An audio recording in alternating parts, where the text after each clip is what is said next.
Hello, in this video I wanted to get you going on the joke generator program, and this is one of the first exercises that we do using arrays. So I hope you've watched the video on arrays. Arrays are just a group of objects. It's not just one object, it's a group of objects. And here we have kind of a dictionary of jokes, which is a string array. So it's a string, but not just one string, it's an array of strings, and it's the square brackets there. That's the giveaway that this is a string array. So it's a string array called jokes, and then here are all the jokes in the array, and you can see they're all separated by commas. So this is the first joke, second joke, third joke, whatever, all the way down to the end there.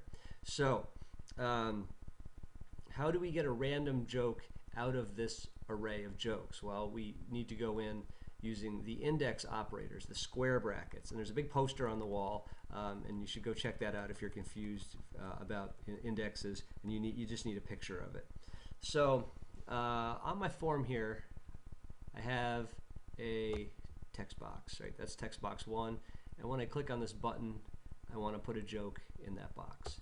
So let's put something in text box 1's text property. Let's see, it would be text box 1 dot text equals, and then okay, so what are we going to put in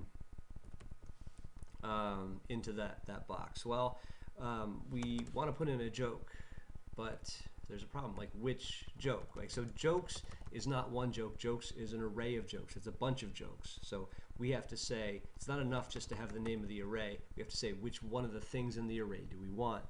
And we specify the number of the thing that we want using the square brackets. So we could say, watch this, jokes sub 0. Okay, so that means go into the jokes array and get out the first thing. And if I run this now, and I click the button, you can see never trust atoms, they make up everything, right? And if I click on that button again, it's always going to put the same joke in there. Why? Why is it always the same joke? Because I said go get the first joke, the one in index 0, the one in the first slot. Remember, because array indexes start at 0. Go into slot 0 of jokes and get out whatever's there and put it into the text. So now what if I had said, and just to drive the point home, notice that there's our joke right there. That was the first thing. That's the thing at index 0. Now what happens if I put in 1 for my index? Watch what happens.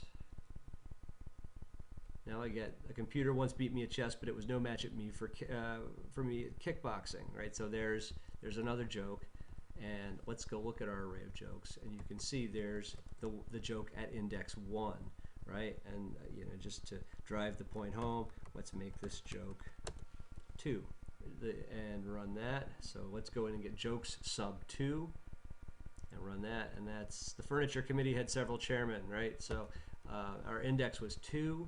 So we have 0, 1, 2, right? We count into our array starting at 0. There's the one we pull out. So your assignment here is to generate a random index. We don't always want joke 2. We don't always want joke 0. We want to put a random number in here. So instead of using a number, you want to put a variable. So you know how to make random numbers, right? So make a random number, and put it in there. Now, and then you'll get a random joke every time you push the button. Now, when you generate a random number, you need to know what's the range, right? How many things are in the array?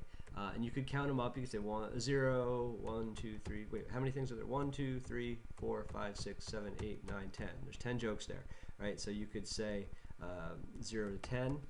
But what if the number of jokes were always changing or something like that? What if you want to be able to add jokes in there later? The safest way to do this is to use the array's length property. So I can actually, just to show you how that works here, I can say numJokes equals jokes dot length, right? So arrays also have a length property that tells you how many things are in those arrays. So you want to generate a random number between 0 and numJokes, and then use that as your index. And you know how to generate random numbers, so that should be easy. Generate a random number between 0 and numJokes, put it there, and then that is your index, and every time you click on that button, you will get a different joke. So hopefully that helps. And but if you have any questions, obviously just ask for help.